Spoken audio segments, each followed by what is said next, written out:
Bonjour et bienvenue dans ce nouveau numéro de Toulouse et vous. On est ensemble pendant 1 heure. On va parler politique, sociale, économie, sortie, culture.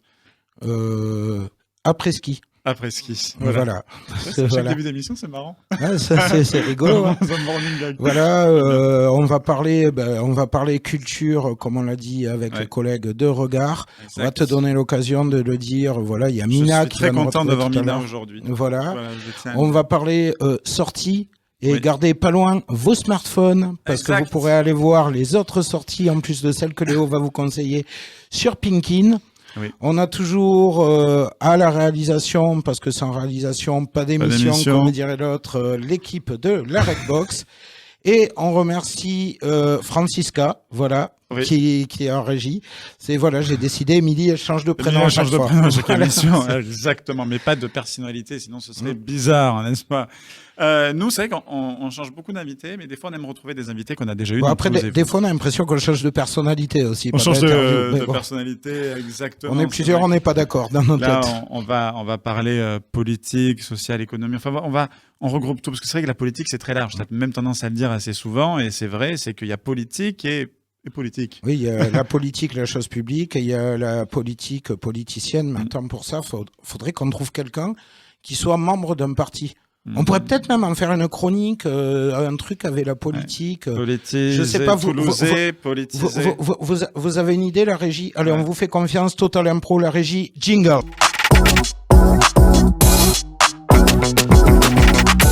Et nous avons, C'est pas mal politisé, vous. C'est pas mal politisé. Bravo la régie. Super. On a avec nous le secrétaire général du Parti Socialiste de Lot-Garonne, Mathieu Sos. Bonjour. Bonjour. Alors, je te regardais parce que je t'ai senti partir. Non. C'est moi, j'ai envie de commencer. Tiens, pour une fois, on va commencer à l'envers. D'habitude, on finit. Voilà, on l'a dit, on est dans Toulouse et vous. Oui. Alors, Mathieu Sos, Toulouse et vous. Oui, c'est Toulouse. Une question, c'est le verbe toulouser. Je Toulouse, tu Toulouse, il Toulouse, un lieu, Toulouson, un truc. J'arrête après la troisième. Tiens, on va livrer des secrets de rantaine. On va parler de ta veste. Ouais. C'est Toulouse. Ouais, c'est Toulouse. C'est un.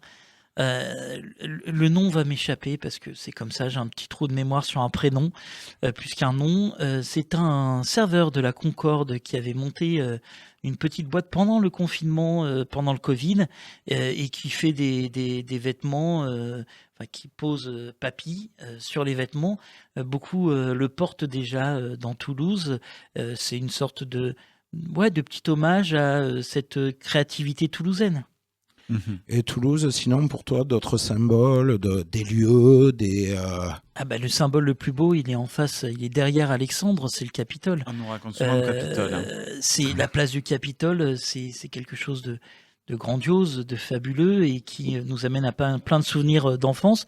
C'est aussi une envie, un jour d'être dans ces lieux, dans ces locaux, avec la gauche qui reviendrait au Capitole à Toulouse.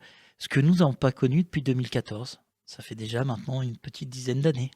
Il me semblait que la dernière fois que c'était à gauche, c'était avant Dominique Baudis, avant le père Baudis. Là, ça faisait avant Cohen, il y a eu Baudis, et avant Baudis, il a fallu attendre 37 ans. Donc j'espère qu'on n'attendra pas encore 30 ans de plus. On a dit la gauche, pourquoi Pierre Cohen? Oui, non, ce n'est pas ce que j'ai dit. De suite, on interprète. Pardon, ça me paraissait tellement peu évident. Pierre Cohen était un excellent maire de Ramonville. C'est grâce à lui qu'il y a eu le bikini. On l'embrasse. Voilà. Ouais, et puis à Toulouse, mais les créations de Pierre Cohen à Toulouse, c'est l'aménagement de tout le centre-ville en fait de Toulouse. Si Toulouse aujourd'hui est piéton, c'est aussi parce que Pierre Cohen, c'est aussi une amélioration de nos écoles à l'époque. Qui se sont détériorées depuis. Enfin, c'est beaucoup de choses, Pierre Cohen. Il y a un débat justement à l'époque avec quelqu'un qui était dernier sur la liste de Pierre Cohen et qui après était plus ou moins dans l'opposition, Gérard Onesta, qui nous avait attiré l'attention sur un truc, c'est que justement, on peut parler de ces belles allées qui ont été refaites et tout. Dans le Tarn, on a des marbreries qui sont en train de crever. et qui ont besoin de... Et c'est bizarre, là, le Tarn, il vient de Chine, parce qu'il fallait payer l'architecte catalan, qui est le même que celui qui a fait la grande traversale de Barcelone. Il se trouve qu'à l'époque, c'était une information aussi qui m'avait un peu troublé. Alors, pardon, je corrige, par contre, je crois que le dernier de la liste en 2014, si mes souvenirs sont très bons, puisque j'étais membre de la liste, c'était pas Gérard Ronesta, hein, c'était Hervé Sansonetto. Ah oui, c'était Hervé. C'était donc le patron du bikini. Mais il me semble, à vérifier quand même, je fais appel à mes souvenirs. C'était sur l'autre liste. C'était sur celle des régionales que Onesta était pas dernier de la liste. Il était Gérard Onesta, il était. Ouais, mais il me semble qu'il était. Il y a Claude et Gérard. Il y en a un des deux de toute façon Onesta. Mais en tout cas, oui, il y avait cette polémique à l'époque sur ce choix, mais qui était dû tout simplement à un respect de ce qu'on appelle les marchés publics. C'est quelque chose qui, lorsque c'est rédigé, favorise les mieux-disants par des soucis d'utilisation des deniers publics. Et donc, en fait, tu es contraint, lorsque tu es membre d'une collectivité, à développer un cahier des charges qui fait passer les entreprises, en général, sous l'anonymat, mais qui répond au cahier des charges, et tu choisis en fonction de ce que tu donnes comme critère dans tes marchés publics. Et tu ne choisis pas. Mais moi, c'est dommageable. Mais il y a plein de choses comme ça qui sont parfois sûrement à revoir, mais qui correspondent à cette fameuse envie de développer une concurrence libre et non faussée. Et parfois, ça a ses limites, parce que moi, j'aimerais qu'on favorise, bien entendu, des entreprises locales, toulousaines en priorité, mais au-delà, dans un périmètre. Alors, à la fois parce que ça correspondrait à des questions environnementales. Lorsque vous faites appel à des entreprises qui sont dans un périmètre proche, vous avez moins d'utilisation de carbone, moins de choses comme ça, et à la fois parce que ça développe localement une industrie, une entreprise, et ça permet de la création d'emplois au niveau local. Donc bien sûr que j'aimerais que ce genre de choses soit revu dans les marchés publics ou aménagé de façon différente, ce qui permettrait de privilégier une entreprise locale plutôt qu'une entreprise hors du périmètre acceptable. Les Français adorent la politique.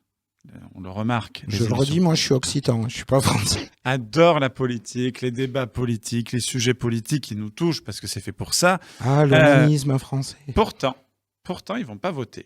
Ils n'ont pas envie d'aller voter. On pourrait dire, certains diront par désintérêt. Moi j'ai envie de dire que non. Je pense que Cédric me rejoindra aussi sur ça. Parce que pourquoi les Français s'intéressent autant à la politique, les émissions politiques marchent, les débats politiques marchent, mais pourtant, au niveau des urnes, on se rend compte que personne n'y va, quoi.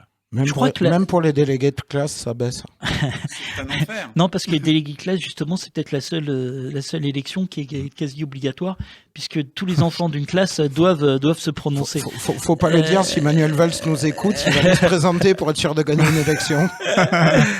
Et il perdrait peut-être. Et je l'espère en tout cas. Non, pour en revenir là-dessus, je pense que la responsabilité, elle est partagée. Elle est imputable dans un premier temps à la personne qui va pas se déplacer pour voter. Ensuite, et là je connais Cédric, je vous écoute et je connais ses opinions là-dessus, mais je pourrais en débattre avec lui, ça va être passionnant, je pense. Ensuite, dans un deuxième point, je dirais l'offre politique est certes diversifiée, mais parfois elle répond mal ou la façon de faire de la politique a fait en sorte qu'on a coupé un petit peu le lien entre le citoyen et le politique. Parfois même de façon inconsciente. Parce que développer ce genre d'idées à court par l'intermédiaire de médias ou par l'intermédiaire d'un bon sens populaire qui développe un peu cette idée, cet affaissement je dirais de ce lien entre le politique et le citoyen aboutit à quelque chose qui met le citoyen un petit peu dans l'impasse.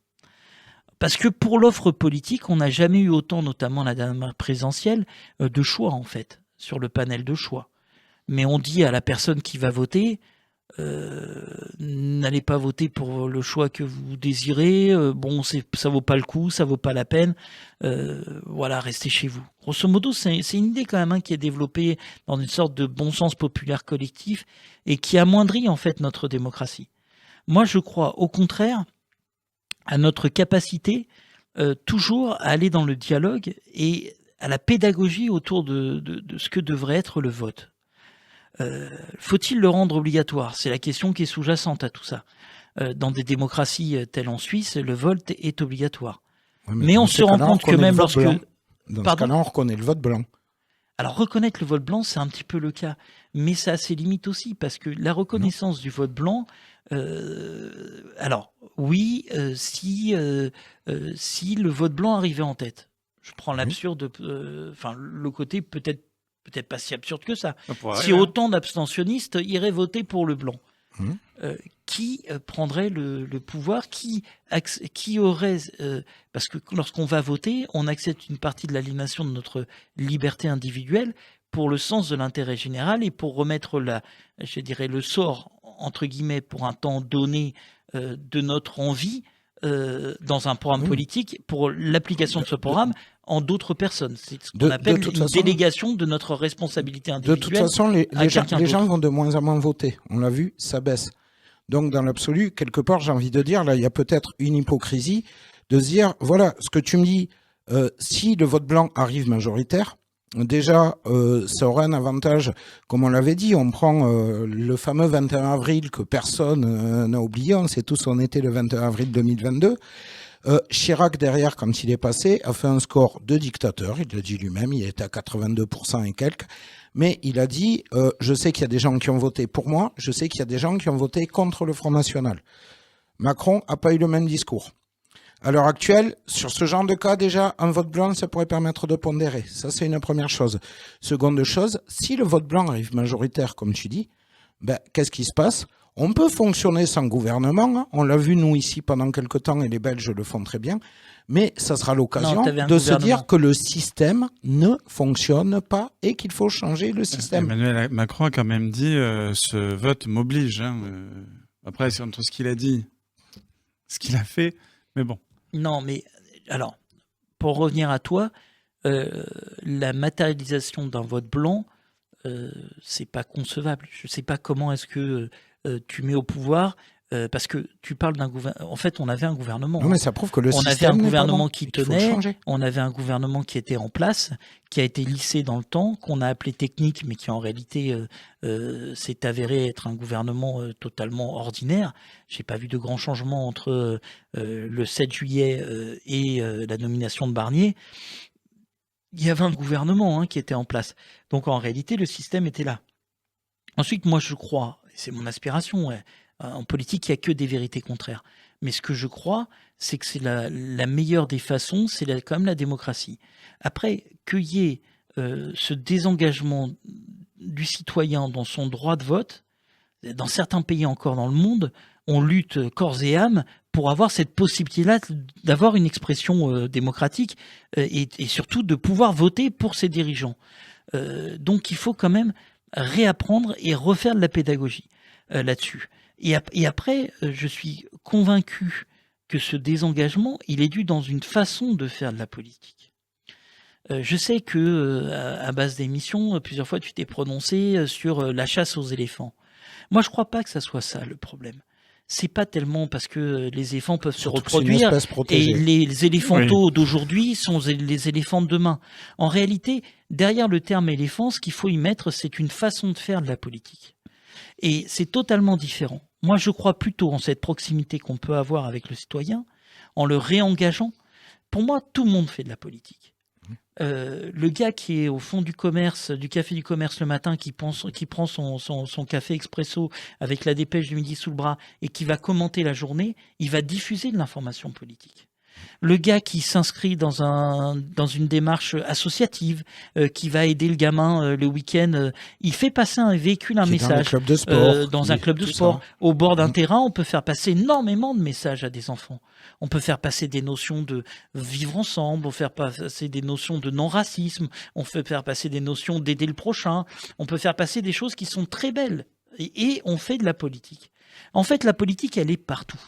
La problématique, c'est aujourd'hui comment est-ce qu'on approche le contrat social qui nous lie, c'est-à-dire lorsqu'on va voter, lorsqu'on élit quelqu'un, comment est-ce qu'on fait en sorte que ce lien ne se désagrège pas à travers le temps. Et comment est-ce qu'on fait en sorte? Parce que la victoire, en fait, du système libéral, c'est de couper le citoyen de ce droit-là et de se dire, attends, la politique, c'est pas pour toi. Hein, à l'époque, on avait des suffrages censitaires qui exterminaient une partie de la population du choix global. Aujourd'hui, c'est ce leurre de dire ne va pas voter, t'inquiète, on s'occupe de toi. Moi, j'aimerais plutôt que le mec qui va pas voter, alors je comprends la reconnaissance du vote blanc, hein, pourquoi pas, mais je préférerais plutôt que cet abstentionniste, il aille voter et qu'il prenne en charge sa destinée. Il y a une offre politique, il y a un panel politique qui est si vaste et qui est si grand. Ouais, lorsqu'on tend et lorsqu'on débat, lorsqu'on dépasse la République des égaux, lorsqu'on dépasse les personnalités, la pipolisation de la vie politique, qui a tellement coûté à la politique au sens noble du terme, lorsqu'on dépasse ça, et lorsque le citoyen tend l'oreille, il a des couleurs politiques, des programmes politiques différents à chaque présidentielle. Il a cette possibilité-là de prendre en main son destin, de faire en sorte que demain, ça s'améliore pour lui ou ça empire pour l'autre. De faire en sorte que il a des visions peut-être de se rappeler un peu ce que c'est que liberté, égalité, fraternité. Enfin, il a tout dans la main. Il a dans la main de temps en temps un dimanche. Et c'est le de temps en temps qui me pose problème. Moi, ce que j'aimerais, c'est dans cette façon nouvelle de faire de la politique, qu'il y ait des étapes, des points d'étape. Pas sous l'intermédiaire de vote, mais peut-être un développement de tout ce qui est référendum, de tout ce qui est initiative populaire. C'est des choses comme ça qu'il faut se réapproprier. C'est une sorte de démocratie participative, pas ce 20 mots qu'on a inventé dans les années 90, début 2000, pour dire aux mecs, bon, on vous a compris, on vous redonne la possibilité de vous exprimer. C'est pas ça la démocratie participative telle que je l'entends. Moi, c'est main dans la main, prendre conscience que la destinée de tous, elle doit se matérialiser par une sorte de prise de conscience, mais aussi par cet accompagnement du politique dans son choix. Il est invraisemblable de continuer, et c'est pour ça que j'en reviens là-dessus. Lorsque tu parles d'éléphants derrière, il y a ces des anciennes personnes qui allaient ici récolter quelques voix sur les marchés au moment où on voyait à l'instant T, à l'instant des élections, et puis après on les oubliait parce qu'on les voyait à la télé, parce qu'ils étaient loin. En Occitan, on appelle ça les tout commanettes. Et ouais, voilà. Et c'est ça qu'il faudrait arriver. Ce parisianisme de la politique, il faudrait l'effacer. Et il faudrait repartir sur de la proximité, sur du terrain, sur du contact visuel, rester à portée de gifle du citoyen. Parce que de temps en temps, eh bien, quand vous avez le compte-rendu de ce que vive la population, vous évitez d'avoir des gouvernements Barnier qui sont en train de paupériser notre population française et de créer encore plus de malheur là où on essayait dans des bons rails au niveau des collectivités locales. Monsieur Barnier vient à peine d'arriver, parce que c'était... Non, mais c'est parce qu'il est représentant d'un système, en fait. Il est représentant d'un système. Tu veux parler de la démocratie. Ce qu'a fait Macron fin juin, c'est un déni de démocratie. Il aurait dû nommer comme dans toutes les sociétés européennes, les États européens qui ont fait ce choix un peu bizarre de pas vraiment déterminer une majorité absolue au sein de l'Assemblée. Mais dans tous les autres pays d'Europe, le groupe qui est arrivé en tête se voit confier le pouvoir. Même si ça dure momentanément que quelques jours, parce que dans les jeux de l'Assemblée, vous avez une motion de censure qui arrive et vous devez relaisser le pouvoir. C'est le cas en Espagne, c'est le cas partout. Partout, ça a été le cas. Nous, en France, on s'est dit, parce qu'ils étaient déjà au pouvoir, on essaie de trouver une astuce, un truc pour éviter de confier le pouvoir à la force qui est arrivée en tête, en l'occurrence le nouveau Front populaire, et pour reproduire un peu l'espèce. Donc on s'est retrouvé dans un gouvernement quand même idoine, pas de cohabitation, mais de coalition entre droite Macronie et arbitrée par l'extrême droite. Parce que du jour au lendemain, si Marine Le Pen décide de mettre fin au gouvernement, elle a le pouvoir de le faire. Elle n'a aucun intérêt à le faire. Parce que là aussi, on joue à cette peur-là. Mais moi, je trouve que la gauche a très mal joué sur ce coup-là. Au contraire, il aurait fallu laisser le Rassemblement national et les autres y aller parce que justement, ils n'auraient rien pu faire de toute manière. Et en 2027, le peuple aurait dit... Alors en 2027, en plus, on pourra plus chauffer, on pourra plus manger à notre faim définitivement. Donc ils diront, et ben voilà, le Rassemblement national, Marine Le Pen ou Jordan Bardella étaient Premier ministre. On n'a jamais essayé. Il n'a rien pu faire. Alors que là, la porte est ouverte. Pour moi, la gauche a fait une erreur monumentale. En plus, en proposant Madame Castet, qui est, enfin voilà. Là, j'étais pour mettre Jean-Marie Le Pen à Matignon. Ouais, alors, comme ça aurait été. Là, je peux vraiment pas suivre là-dessus parce que je suis pas du tout d'accord avec quand je croyais que tu disais que la gauche devait laisser faire au moment du jeu de Matignon, mais en fait on n'avait pas cette responsabilité-là. Donc toi tu accuses, enfin quelque part, hein, Alexandre, et tu me permettras ce tutoiement qui vient naturellement. Tu disais donc il aurait pas fallu créer les conditions pour empêcher l'extrême droite d'arriver au pouvoir, pour leur permettre en fait une sorte de plan machiavélique tourné à la version macronienne, puisque c'est ce qui a plus ou moins été répété par voie de presse. Jean-Luc Mélenchon et ses Moi, copains, je crois que c'était bien trop grave. C'était bien trop grave. On ne peut pas laisser Marine Le Pen arriver, Marine Le Pen ou Jordan Bardella arriver. Alors, pourquoi en une semaine? Parce qu'ils auraient eu l'Assemblée nationale. Parce que là, t'es en train de reprocher en fait la création du Front républicain. Je reproche pas, je dis juste. Si tu fais pas le Front républicain, c'est le RN qui arrive massivement avec la majorité absolue à l'époque au pouvoir. Donc ça veut dire qu'il t'aurait les pleins pouvoirs. À la fois t'aurais l'exécutif qui serait de la couleur politique de l'extrême droite, et à la fois t'aurais une Assemblée nationale qui serait à la couleur politique de l'extrême droite. Eh ben dans ce pays-là, je ne veux pas vivre. Oui, mais ça aurait pas marché. Parce que ça aurait mis à, mais bien sûr que si. Si t'as l'Assemblée nationale et que t'as l'exécutif, bien sûr qu'après tu es en ordre de marche pour faire des lois puisque t'es majoritaire. Vous oubliez tous et Emmanuel tu Macron peux faire tout péter. On oublie le droit mais soleil. Il aurait eu quoi comme la 5e République ne prévoit pas. Mais non, la 5e République ne te permet pas, en tant que président de la République, d'avoir les mains mises sur ton Premier ministre en cas de cohabitation. Bien entendu que non. Tu restes sur un secteur international, mais tu ne peux pas empêcher la création de lois. Ouais. Donc en fait, tu aurais eu des lois quid, par exemple, de la tenue de votre radio.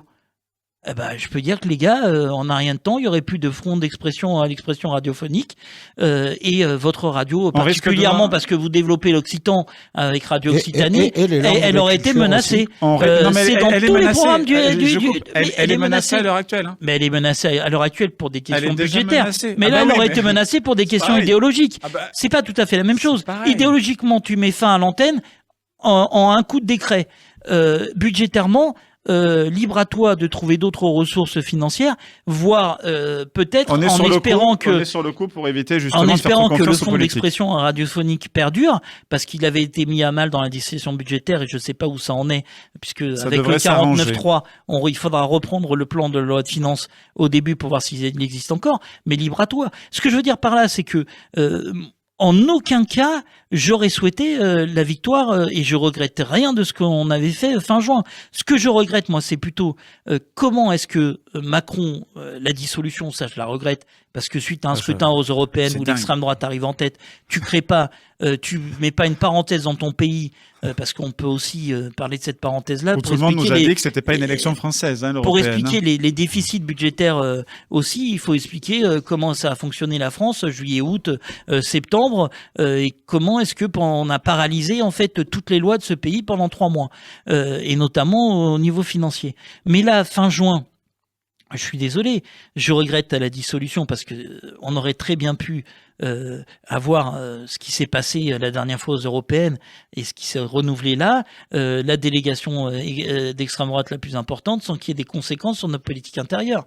Il aurait pu en tirer au contraire un peu d'enseignement et peut-être ajuster son gouvernement avec une dissolution classique d'un gouvernement et proposer une autre solution, un autre contrat majoritaire au sein de l'Assemblée avec l'Assemblée existante.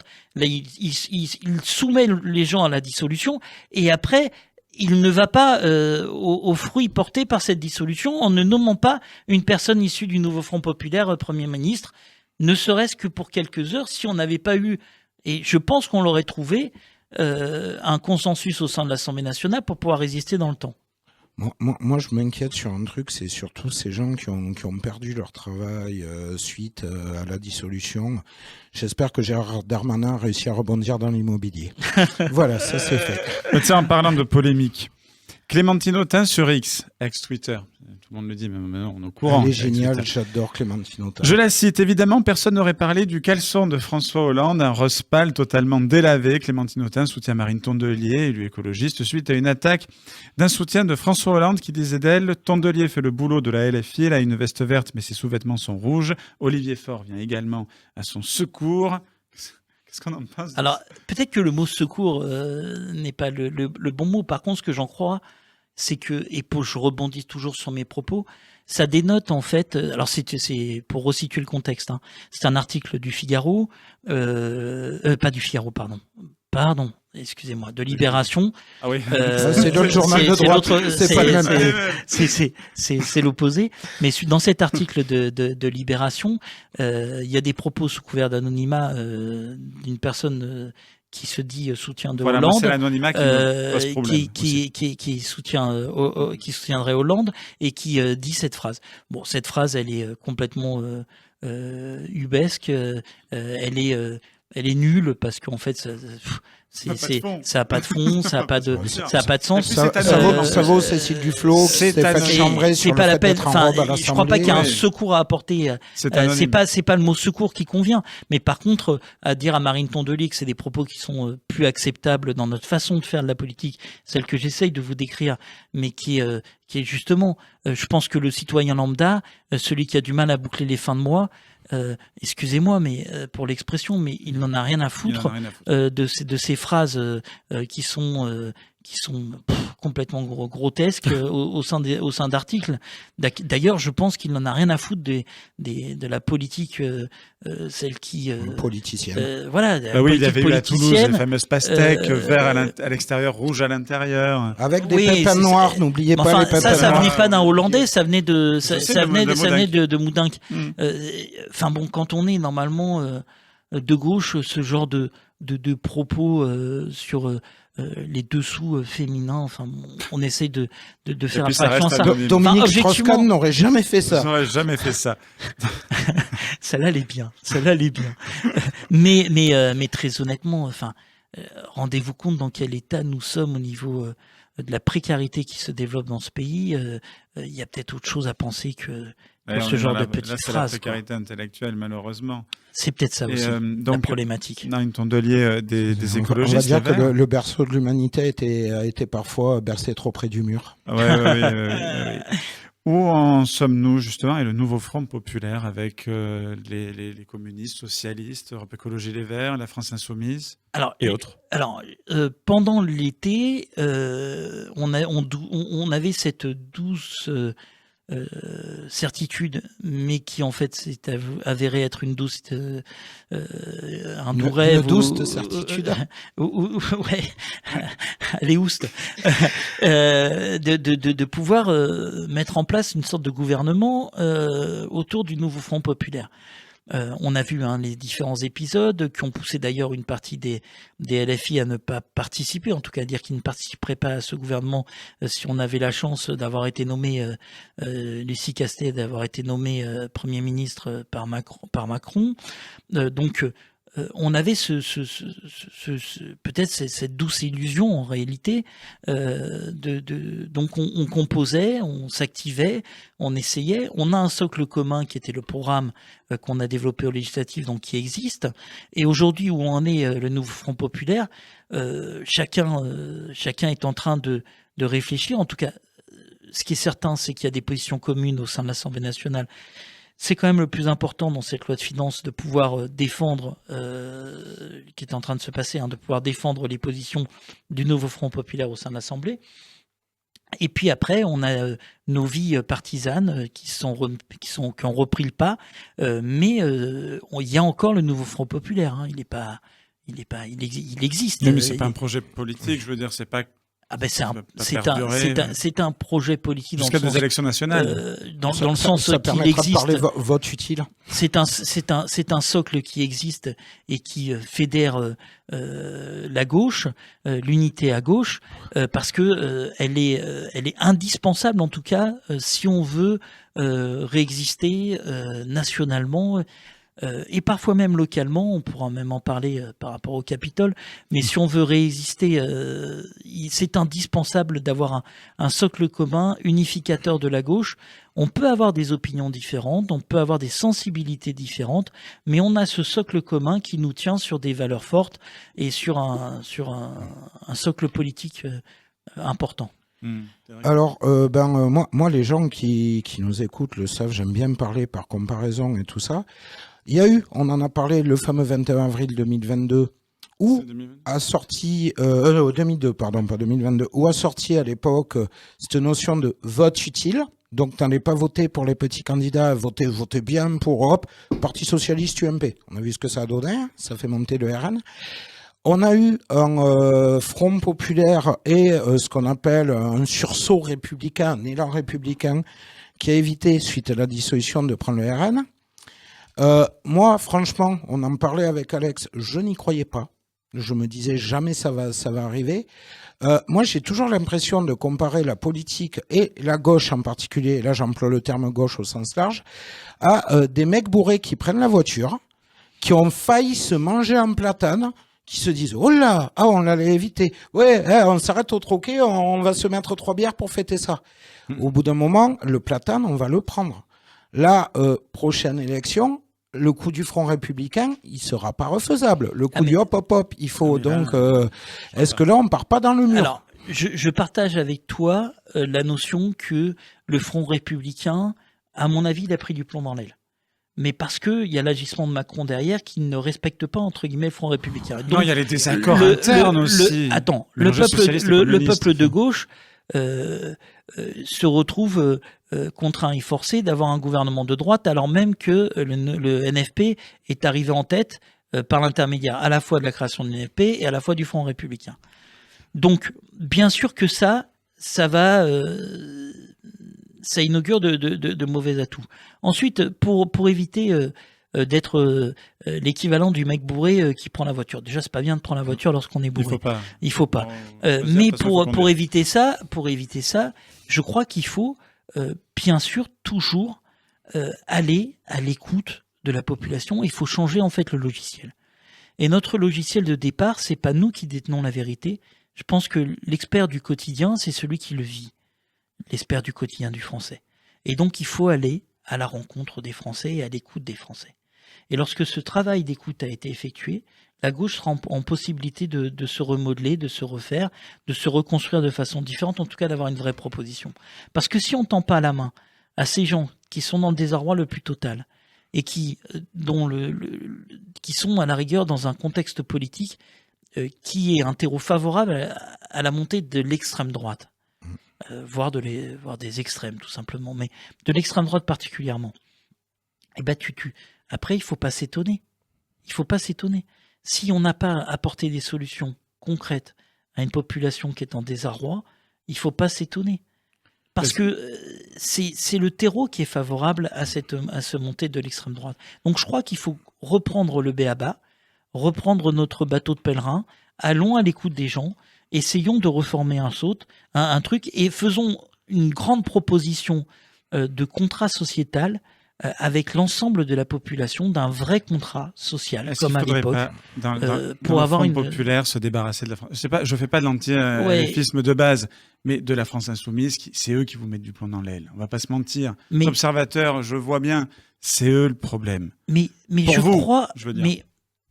c'est pas parce que si tu commences à te débarrasser des uns et des autres, mais tu réduis encore plus le champ d'aménagement de ce que tu veux dans le rassemblement le plus fort. Mais si les Français parlent l'aliment, parlent de se chauffer, la LFI leur parle de la Palestine. Non, attends, il faut pas être aussi caricatural. Je crois sincèrement qu'il faut toujours dénoncer lorsqu'il y a des dérives, peu importe d'où elles viennent. Lorsque ça répond pas à tes aspirations politiques, il faut pouvoir le dire et il faut pouvoir le dénoncer. Mais je crois, par contre, dans notre capacité à être des éléments moteurs, le Parti socialiste au sein du NFP, et si ce que nous proposons se retrouve être un grand rassemblement des forces des Verts, du PCF, du futur PRG qui n'est pas au NFP, peut-être de Place Publique, d'autres mouvements comme ça qui sont à gauche. Peut-être qu'une partie de la LFI dira on est d'accord avec ce que vous proposez dans votre socle commun, jamais rien, et on ira avec vous. Et peut-être que de ce pas, certains peut-être ne trouveront plus leur compte et se retireront. C'est pas à nous de quitter le navire. Le navire, c'est pas une composante autour de la LFI. Non, mais c'est pas une composante autour de la LFI. La NFP, c'est la construction de 4 forces de gauche. Et lorsque peu importe d'où ça vienne d'ailleurs des rangs des forces de gauche. Lorsque des propos doivent être dénoncés, il faut qu'ils soient dénoncés. Lorsque des mesures sont pas bonnes, il faut qu'elles soient mis en exergue. Mais par contre, en aucun cas, c'est à ceux qui ont construit ce nouveau Front populaire de le quitter au détriment ou de faire quitter. Enfin non, il faut continuer. Proposer, écrire. Nous, Parti socialiste, on aura toute notre tâche à être le moteur et l'élément central du nouveau Front populaire. On développera notre propre programme et on verra s'il est partagé, etc. Mais loin de moi l'idée tout le temps d'exclure. Je pense que la première chose qu'il faut, c'est faire adhérer, faire fédérer et changer la société. Mais en tout cas, le message est passé. L'avenir nous le dira. On aura l'occasion d'en reparler. De toute façon, voilà. On va mettre ce secrétaire général du Parti socialiste de la Haute-Garonne. On passe à la suite dans Toulouse et vous.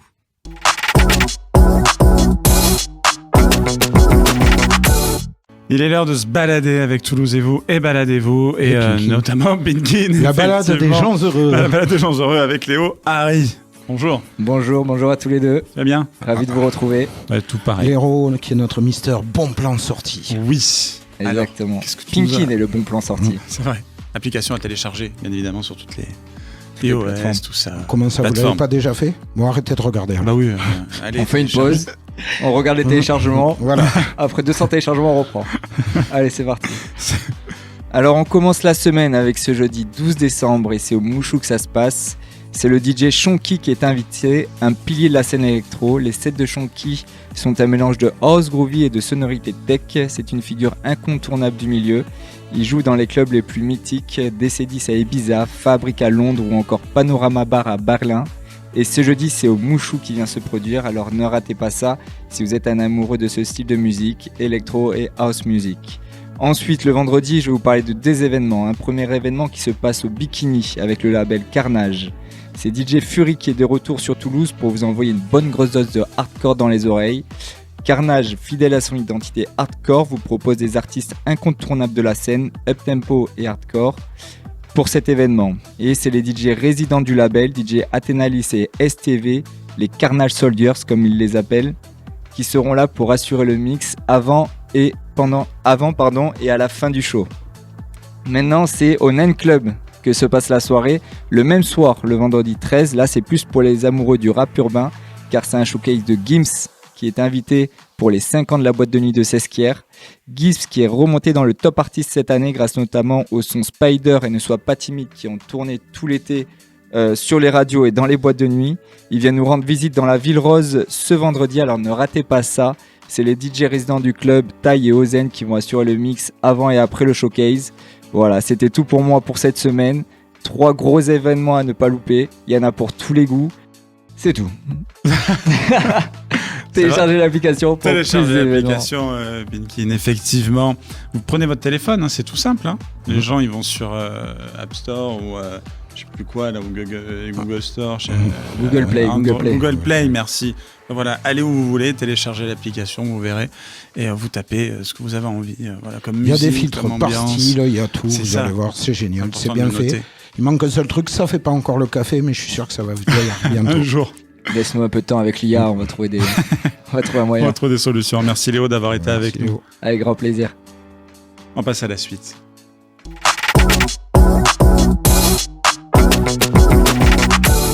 On l'a vu dans un autre Toulouse et vous qu'on peut mélanger business et art. Et aujourd'hui, ça tombe bien. Parce qu'on va parler d'Artena. Et nous avons Jessé Miguel qui est avec nous, qui est le cofondateur de Artena. Bonjour. Bonjour. Alors, Artena, c'est quoi? Pardon? Artena, c'est quoi Artena? C'est des ok. coffrets. Ok. Alors Artena, en fait, c'est des coffrets artistiques. Donc nous, notre mission, en fait, c'est de démocratiser l'art. Parce que des fois, on a l'impression que l'art, c'est un milieu un petit peu élitiste, qui peut paraître un petit peu compliqué. Donc on a voulu simplifier l'accès à l'art. Et donc du coup, pour ce faire, on a créé une offre qui se découpe en 3 parties. Donc en fait, on a des abonnés. Ils s'abonnent et ils reçoivent un coffret artistique avec des outils pour peindre et dessiner. À l'intérieur, ils ont donc des fournitures de beaux-arts, avec un magazine aussi pour apprendre l'histoire de l'art, découvrir un artiste et d'autres contenus créatifs. Et en plus de ça, pour aller plus loin, ils ont aussi un accès à une communauté dans laquelle ils peuvent partager leurs dessins, se donner des conseils. Ils ont accès à des vidéos tutoriels pour apprendre à dessiner ou à peindre. Ils ont accès aussi à des vidéos sur l'histoire de l'art pour ceux qui préfèrent peut-être regarder des vidéos plutôt que de lire. Et après, on organise des événements où on les invite, comme par exemple des séminaires avec des artistes où ils peuvent dessiner en live directement avec eux. Voilà. D'accord. Comment est venue cette idée?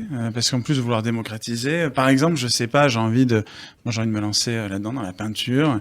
Je vais choisir un artiste, si j'ai bien compris, par exemple, admettons Dali, je vais faire un petit peu du Dali. Il va y avoir un coffret qui va correspondre à ça? En fait, c'est des coffrets surprises. Donc par exemple, si vous vous abonnez, vous savez pas tout de suite quel artiste on va étudier, par exemple. Mais une fois que vous êtes abonné, vous découvrez votre box, vous le découvrez. Et donc oui, comme vous avez dit, on va étudier l'artiste du mois en fait. Et donc en fait, on va vous apprendre à peindre comme lui, apprendre ses techniques, apprendre son histoire aussi. Et donc voilà. Okay. C'est bien pour faire des faussaires après ça. Ça marche bien. C'est vrai, ouais. C'est pas le but, mais c'est un certain business, si vous voulez. Voilà. Vous êtes à combien sur ce projet-là? Alors on est 3. Ouais. Donc il y a moi et 2 autres associés. Et après on avait aussi une personne qui s'occupait de la communication. Et donc du coup là elle a fini son alternance. Donc maintenant on va peut-être soit recruter quelqu'un d'autre ou soit continuer à 3. Voilà. Est-ce que l'art se vend bien? Oui, l'art se vend bien. Juste ce qui va être compliqué, c'est de se faire connaître parce que voilà, c'est un milieu un petit peu. C'est une niche en fait, quand même. Donc pour toucher la cible, c'est assez compliqué. Donc l'art se vend bien, mais il faut trouver sa clientèle.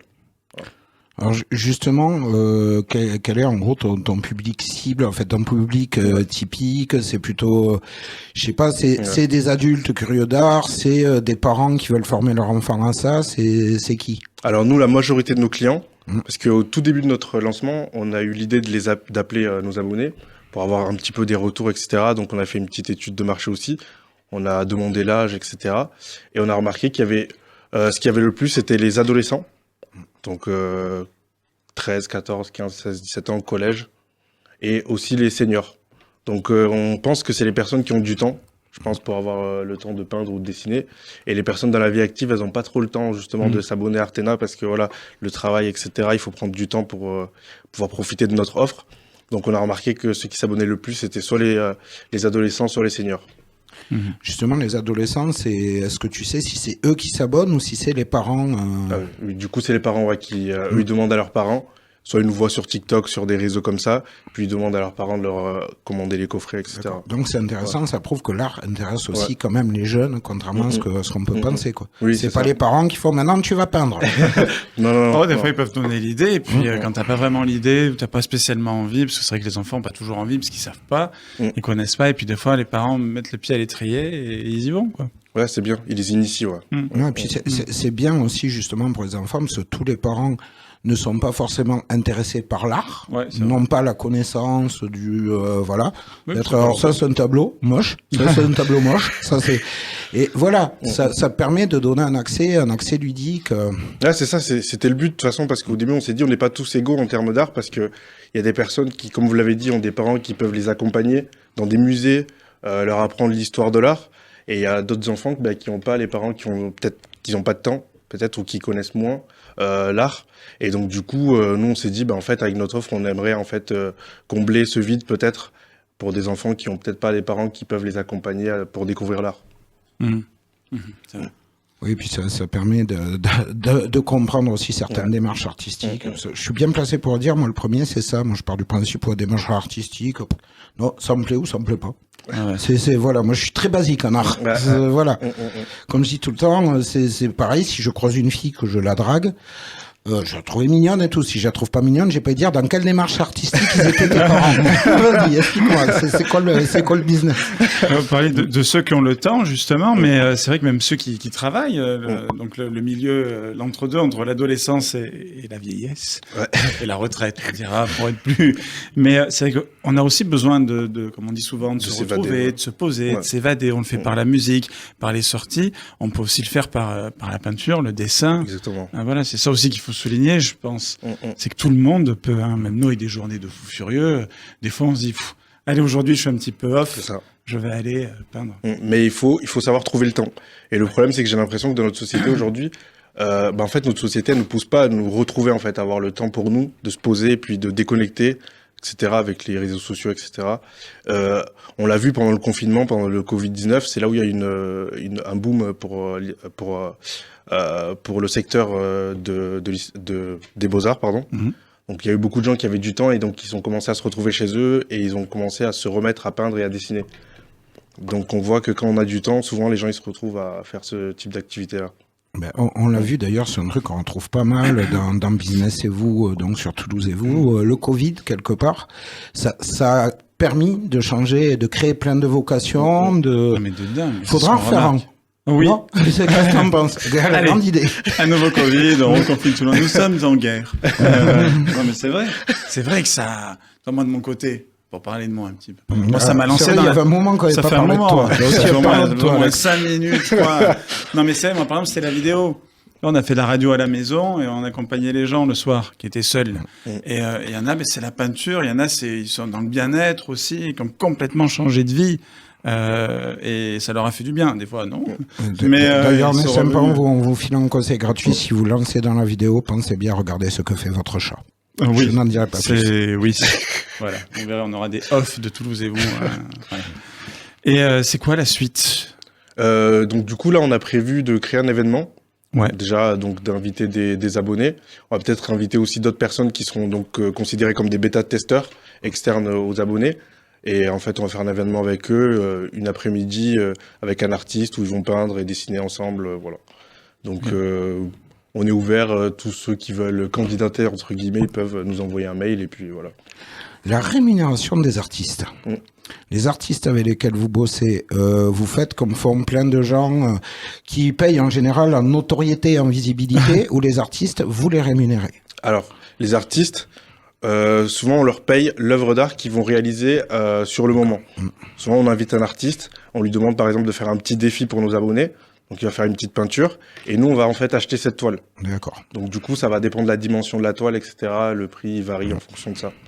Donc, mais c'est bien, il y a cette démarche aussi de soutien des artistes, c'est pas juste. Ah non, je disais, c'est pas des bénévoles. À te payer en visibilité. Ah, super. Non. Ouais. Je m'appelle le banquier, oui, allô.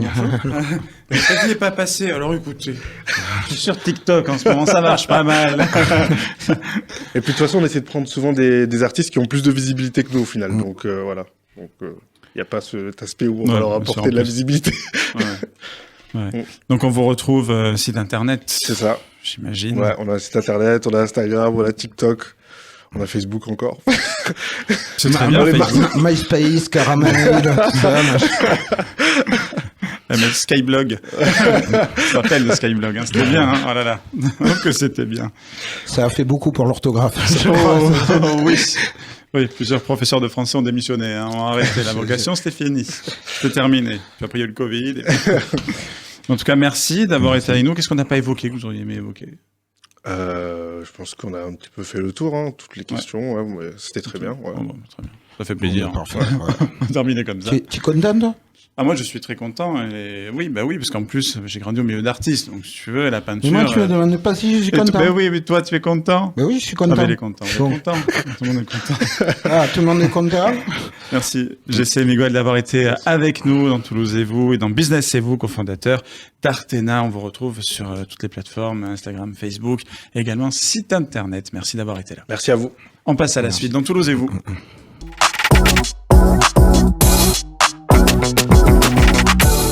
Et la partie culture maintenant de Toulouse et vous, avec Culture et vous. On est très content de retrouver Regard. Culturiste. Et oui, exactement. On est très content de l'avoir. Mina Fouard qui est avec nous. Salut. Ça va? Ça va? Bien? Oh bah très bien. Ah bah, écoute, tu es venue en compagnie encore une fois. Ouais. parce que Je viens j'ai pas toujours encore accompagné. sorti d'album moi-même. Donc en général, je viens avec Quand des artistes. Jamais. T'aimes trop la musique pour ça, c'est ça? Exactement. Chacun son métier et voilà, moi je me déconseille moi-même de faire un album. Non, je suis venue aujourd'hui avec Zalbessino, un jeune rappeur de 24 ans, déterminé à laisser une trace dans l'histoire de la musique. Son élément, c'est la scène. Il a une énergie communicative et une relation sur scène avec le public assez efficace. Il transmet ses émotions, il est authentique. Il a sorti un EP en juin dernier qui s'appelle Paradoxe. C'est ça. Est-ce que tu peux un peu nous en parler? Alors ce projet-là, il évoque les opposés qu'on peut ressentir. Vous savez, les questions qu'on se pose nous-mêmes, l'introspection.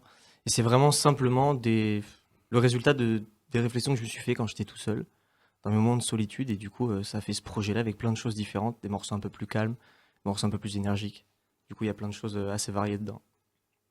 Ok, et ça parle de... C'est quoi tes sujets, tes thématiques C'est très général en réalité, donc ça aborde vachement la solitude quand même. Il y a un petit peu d'amour dedans. Il y a un peu, il y a aussi comment je me situe par rapport aussi socialement, par rapport au monde qui nous entoure. Le fait de trouver sa place, tout ça. Enfin, il y a plein de, c'est très varié, donc de morceau en morceau aborde des thèmes différents. Ok, chouette. J'ai vu que tu avais fait un concert privé au Stadium. Ouais, c'est ça. Alors comment c'est possible? Qu'est-ce qui t'aimes le foot? Enfin, comment c'est arrivé? Déjà trop fan de foot, Ok. mais c'était Je t'ai vu rien avec à des voir. maillots de foot sur certaines de tes vidéos. Enfin, Ouais, c'est ça. Bon, alors ça, c'est ok. encore une autre histoire. C'est un pote à moi qui fait des sapes et du coup, il a Ok. fait des maillots. Mais du coup, l'histoire du Stadium, c'était avec la mission locale. Mhm. Je suis accompagné par eux. Enfin, ça fait un petit moment. Et ils fêtaient leurs 40 ans au Stadium. Ils avaient besoin d'artistes à ce moment-là. Et du coup, je me suis proposé. C'était super. C'est vraiment trop bien. Donc Ok. voilà, du coup, je me suis retrouvé là-bas à faire un peu de musique. C'est super chouette. Ah, c'était chouette. Il y avait Ouais. combien de personnes du coup? C'était sur une salle Il y annexe? avait- Enfin, comment ça Ouais, se fait c'était sur là-bas? une salle Ouais. annexe sur Ouais. le côté du stade. Et il y avait à peu près 300, entre 300 et 400 personnes. C'était que des invités vraiment rattachés à la mission Ça fait locale. plus que sur un match du TFC, ça. Ouais, Je les embrasse. On les embrasse. Merci. ouais, bien sûr. T'es évidemment. fessé ou Allez, pas t'es les fessé toi là? Ah oui. T'es fessé, bien sûr. Après, je suis pas toulousain de souche. Donc, Ah, moi, Ça serait d'où alors? Moi, je suis de Dordogne de base. Donc, ce serait plus Bordeaux. C'est plus proche. Mais sinon, dans le Ah, foot, tu c'est- vas Tu faire prends des risques. amis à Hein. Là, tu Toulouse. prends de Ouais, très je sais, gros non, mais risques. très Hein. fier d'être toulousain. Attention, Ah, ça va faire bientôt 2 ans que je suis ici. Je me régale. La ville est trop bien. Mais, Ouais, c'est chouette. Voilà. Ok. Alors, quelques petites questions un petit peu. Alors, la question que j'ai envie de poser à chaque fois, c'est quel est ton morceau préféré? Voilà, ton morceau culte. Mon morceau culte, il y en a pas mal en vérité. Là, en ce moment, j'écoute beaucoup de Wallace Cleaver. Je sais pas si ça vous parle. C'est un artiste rap qui est très dans la. Enfin, je m'identifie beaucoup en fait à son univers. Mhm. Et je pourrais citer le morceau Plus rien n'est grave, qui a fait beaucoup écho. Enfin, qui m'a fait beaucoup écho. Et du coup, ouais, je pense que c'est le morceau auquel je pense là. Cool. Mm. Non, j'aime bien cette question qui nous fait toujours découvrir des Oui, c'est vrai. artistes ou redécouvrir des artistes. Et la question qui leur fait plaisir aux deux Question qui vous loustiques, fait là. plaisir. La question plaisir coupable. Quel est ton morceau plaisir coupable? Un petit peu. Genre un morceau Le que morceau j'assume que- pas trop Le à morceau que écouter. tu écoutes, que t'adores, mais que dans des écouteurs que t'écouterais jamais devant les gens. Et tu Devant des vérifies gens. que l'écouteur il Ok. marche bien et que c'est pas le téléphone qui Voilà. joue. Ok, genre, Que ça, t'adores c'est- tout seul, c'est écouter celui-là. tout seul, mais surtout tout seul. Ok, j'avoue Avec que j'ai personne. pas trop d'idées. Pour être très franc, j'écoute beaucoup de rap en vrai. Tu veux dire, j'écoute beaucoup de merde. J'écoute beaucoup de merde, alors du coup, je suis très ouvert à ça. Non, pas du J'écoute tout. que ça. J'ai beaucoup de Voilà. plaisir coupable. Donc t'en as pas. J'ai pas trop d'idées là. Oh, comme c'est ça pas m'inspire drôle. trop. Je sais juste. Attends, j'ai peut-être une idée avant de monter sur scène avec Nico qui est juste là-bas. Ah, On écoute. vas-y. Je sais pas comment il s'appelle le son. Belaïni. C'est un son, vous savez, ça fait. Bon, du Ah coup, oui. Voilà. Oui. Ah oui, je vois. Voilà. Ah ouais, Du coup, avant d'accord. de monter sur scène, ça Ah nous ouais. fout un peu la patate. On écoute ça souvent. Ah bah tu vois, bah oui, c'en est un peu. Oui. Voilà, coupable carrément. Je considère que c'en est un. Ok. Bon, mais l'accusé n'est pas coupable. Ah ouais, là. Voilà. Absolument, absolument. Si tu pouvais dîner avec une personnalité connue, morte ou vivante. Alors, Morte si avant elle est qu'elle morte, meure. ça sent. Non, Ok, mais tu ouais. la ressuscites, C'est bien mon sûr. complexe Tu ne de- manges pas avec son cadavre. Ok. Attention, c'est dans la mesure où tu pourrais. Voilà. Bah, chacun ses plaisirs En gros, coupables. si tu peux dîner avec quelqu'un, une personnalité, Ouais. Une seule. une seule, bah, ou si tu veux faire non, un mais grand j'ai- dîner, non, comme tu c'était- veux. Les Mais... Jackson 5. Voilà. Non, ce serait, je pense, si je parlais mieux anglais, ce serait Eminem. Ah oui. Gros fan c'est le d'Eminem. patron, C'est hein. vraiment, ouais, voilà. Pour moi, c'est Ouais. vraiment C'est la le patron. légende absolue du. Mm. Pas tout le monde partage cet avis, beaucoup parlent de Tupac et tout, mais pour moi, c'est vraiment lui le numéro 1. Donc, C'est pareil. ouais, enfin, en tout cas, pour moi, c'est lui. Ouais. En tout cas, il m'a Ouais. beaucoup inspiré au tout début. Et du coup, je serais hyper curieux du coup de discuter Ouais. avec lui. Et son dernier album, t'en penses quoi d'ailleurs? Son dernier album, j'ai bien aimé. Il y va, hein. Ouais, j'ai plusieurs. Ça dépend vraiment des morceaux. Il balance. C'est ça. Il balance. C'est ça, exactement. Mais ça reste Eminem. Ok, Toujours. Eminem. Si tu pouvais choisir un super pouvoir, ça serait lequel? Très bonne question. Un super pouvoir, je dirais me téléporter, je crois, juste pour voyager plus facilement. Mais est-ce que, en se téléportant, on perd pas un peu la saveur du voyage? Est-ce que c'est pas le voyage qui fait qu'on apprécie aller à une destination? Et si tu pouvais te téléporter, t'irais où là tout de suite là? Là, je dirais, si je pouvais me téléporter, j'irais au Brésil, en Croatie, au Japon, partout. Écouter ton morceau Plaisir coupable. Ouais, au voilà, Brésil, c'est clair. Ce serait vraiment le lieu parfait en plus. Et eux là-bas, du coup, ils seront hyper OK avec ça. Donc. Ouais, complètement, ça marche. Dernière question, quelle est ta série préférée du moment? Qu'est-ce que tu regardes en ce moment comme série? En ce moment, Ouais. j'ai pas trop de séries du moment, mais Breaking Bad, c'est une série que j'ai vue plein de fois. Je suis trop fan. Et du coup, c'est elle qui revient à chaque fois. T'as vu la suite aussi qu'il y avait Le film ouais. Le petit film Ouais, avec ouais, Aaron le Paul, film ouais, qu'il y je l'ai avait, vu, c'est je l'ai ça. vu. Ça m'a un peu moins eu, mais ça reste... Et ça fait longtemps que tu as commencé à la mettre, du coup. Ouais, ça fait... Non, pas du tout. Surtout pas. Moi, j'en ai une petite. Rap FR ou Rap US? Rap FR. Ouais. Ouais, je trouve qu'on a vraiment tout ce qu'il faut en France. Je dis pas que le rap US c'est pas intéressant, mais il y a énormément de choses. C'est très riche le rap US, mais moi en tout cas, je suis attaché au texte, aux paroles, et vu que je suis pas bilingue parfaitement, j'aime bien comprendre le sens directement, quoi. Eux non plus sont pas bilingues, je te rassure. Oui, c'est I know. si. C'est I pas speak mal. very well English. Ouais. Zazès, tu continues, toi, tu vas repartir in the kitchen avec Brian. Hein. Ok. Attention. Eh ben, moi j'ai plus de questions. Je sais pas si vous avez des questions. Est-ce qu'on peut passer au... Peut-être après, on va écouter. Peut-être après, on va écouter d'abord. On va écouter. Écoutez, on va faire Quand la tu radisson. Regardons Ok. à quoi ça ressemble. Du coup, Et je jouais le qu'est-ce mor- que tu vas nous chanter? Ah, mais j'allais venir. Du coup, c'est le morceau, c'est Paradoxe. Ouais. C'est le premier morceau, l'intro de mon dernier projet, du coup, sorti en juin. On y va.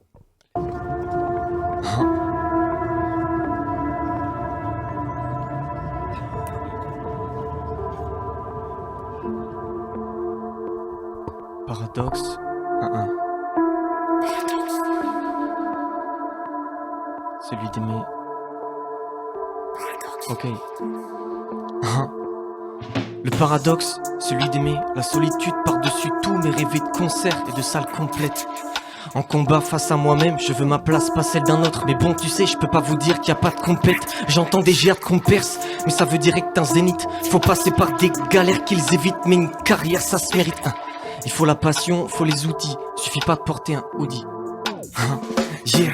Ce paradoxe où je m'isole parce que je suis pas complet. T'as pas capté, je veux pas tomber face au vide de pas tomber.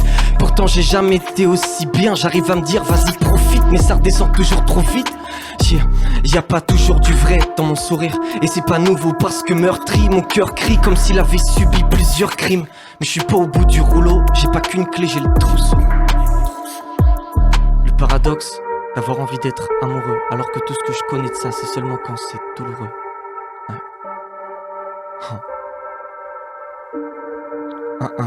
Yeah, le paradoxe de se sentir perdu mais comprendre que c'est ça qui fait que je me suis trouvé. La plupart pourront approuver.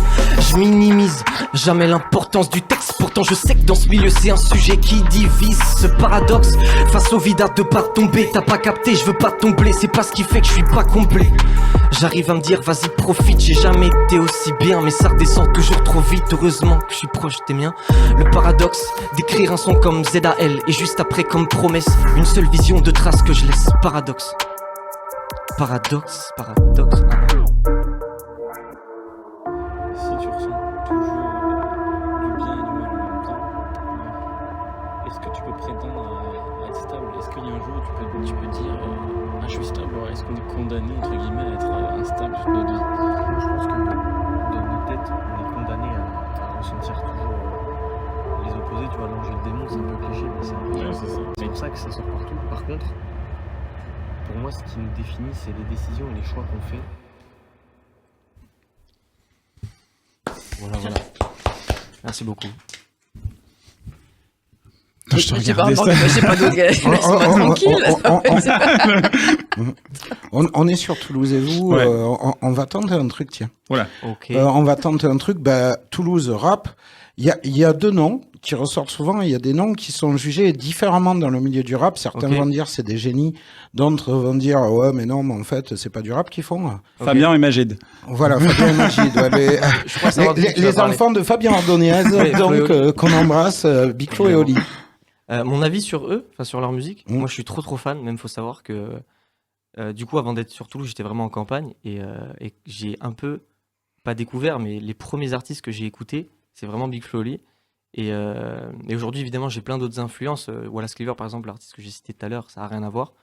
Mais en tout cas, ils font vraiment partie des artistes de cœur parce que c'est les premiers qui m'ont fait vraiment... Même, en fait, je me suis dit, eux peuvent le faire. Ils ont vraiment un message excellent. En tout cas, j'adore le message qu'ils véhiculent. Et ça m'a juste donné envie de pouvoir faire pareil. C'est pas parce que je suis pas d'un milieu où le hip-hop est très répandu que je peux pas, moi, en faire ou alors développer et véhiculer un message à travers ça. Et du coup, moi, je valide 100%. Alors, évidemment, c'est subjectif. Il y a des morceaux que je vais plus aimer que d'autres. Mais en tout cas, c'est des artistes que je respecte beaucoup, que j'ai eu la chance de croiser. Et... Enfin, trop bien, je kiffe. Alors, c'est assez rigolo de les croiser. On peut livrer un petit offre rapide. Ah oui, on livre un petit offre. Nous, on a eu l'occasion de les croiser au Flashback Café. C'était Oli. Ah oui, on a croisé Oli et il y avait sa mère qui était là, qu'Alex connaît par ailleurs. On l'a vu arriver. En gros, tout le monde était là, ouais, Oli et tout. Sa mère, elle l'a engueulé en mode, vas-y, t'es sûr, t'as attaché ton vélo et tout. Elle était derrière lui en train de lui remettre le col et tout. Le col de la veste. Mais maman, et tout. C'était génial. C'était terrible. Ah oui, mais c'est et adorable d'ailleurs. Non, mais en plus, c'est vrai qu'on a de la chance sur Toulouse, c'est qu'on a certains musiciens connus qui ont pas le melon, quoi.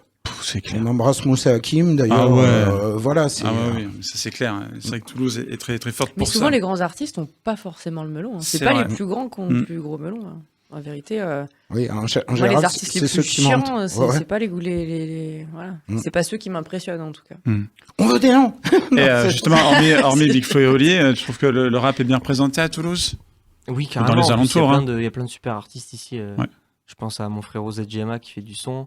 Il y a le label 440 aussi qui sont en train de développer vachement. Enfin, il y a plein de structures, d'organisations qui se bougent pour faire vivre le hip-hop ici. Et la musique de manière générale, parce qu'en vrai, je sais même pas si je fais du rap, mais après, il y a plein de choses variées dedans. J'aime bien aussi faire de la mélodie. Du coup, on appelle ça du rap, mais il y a plein de choses. Ouais. Et c'est ça qui me passionne, je crois, même dans ce style d'aujourd'hui, par rapport à l'époque où c'était plutôt fermé, où c'était très axé, même style de prod et tout. Là, on a la chance de faire plein de trucs différents. Et je trouve ça hyper riche, c'est trop bien. Alors moi, vous le savez, Mina, Alexandre, il y a une question que j'adore poser. Oui. La fameuse, le support physique ou le support numérique. Est-ce que le CD est décédé ? Le CD est décédé à l'écoute, je pense. Je pense que c'est plus personne, ou alors très peu de gens achètent un CD pour l'écouter. Par contre, il existe et il vit encore plus de par l'énergie qu'il dégage, je pense. Avoir un CD chez soi, c'est vraiment... On l'achète plus pour l'objet que pour ce qu'il contient, je crois. Avec le petit livret. Ouais, c'est ça. Vraiment avoir l'objet chez soi. Et après, sinon, pour écouter le numérique, je pense que la plupart des gens passent par ça. En plus, c'est assez marrant, parce que c'est vrai qu'il y a un côté support physique. Allez, là, je vais faire le grand-père. Avant même le côté CD, c'est vrai qu'on avait un côté à se copier des cassettes et tout, machin, à dessiner nous-mêmes les pochettes et tout, machin. Non, c'est que toi qui dessinais les pochettes. Ah si, non, t'avais des gens qui customisaient. Moi, pour le CD, je l'ai fait, ouais. Parce que les CD, faire des CD gravés, copier des cassettes, je l'ai fait, mais de la dessiner les pochettes. Non, t'avais des gens qui customisaient leurs pochettes. Alors moi, je la faisais pas à l'essentiel, et étant un fan d'Iron Maiden, vu la gueule des pochettes, je te laisse imaginer que voilà, je sais pas dessiner. Mais voilà, quoi. En tout cas, merci d'avoir été avec nous. Merci Mina, encore pour on peut t'écouter où? Sur les réseaux sociaux? Partout, sur toutes les plateformes de streaming. Et on en parlait justement. Et après, sur les réseaux, Zalbessino, Instagram, principalement. C'est la fin de Toulouse et vous pour aujourd'hui. On l'a fait plus, on arrête? Oh non, on va pas l'arrêter. Alors ça, je vais te dire, ça va pas s'arrêter demain. On se retrouve dès la semaine prochaine. Merci à tout le monde. Merci à l'équipe de la Redbox. Exactement. Merci aux invités d'avoir été là. Merci à Regard. Merci à Pinkin. Merci à tous. Voilà, aux entrepreneurs également. On se retrouve dès la semaine prochaine. Pensez à vous abonner. Merci à Michel Drucker. Ah, l'achat, exactement. Voilà. Parce que sans Michel Drucker, on serait pas là. Très clairement. Et d'ailleurs, n'oubliez pas, pensez à quelle planète vous avez laissé à Michel Drucker. Ouais, voilà. Parce que ça, on y pense pas assez. On n'en parle pas assez dans nos médias et nous le ferons dorénavant. À très vite. Pensez à vous abonner. Ciao. Ciao.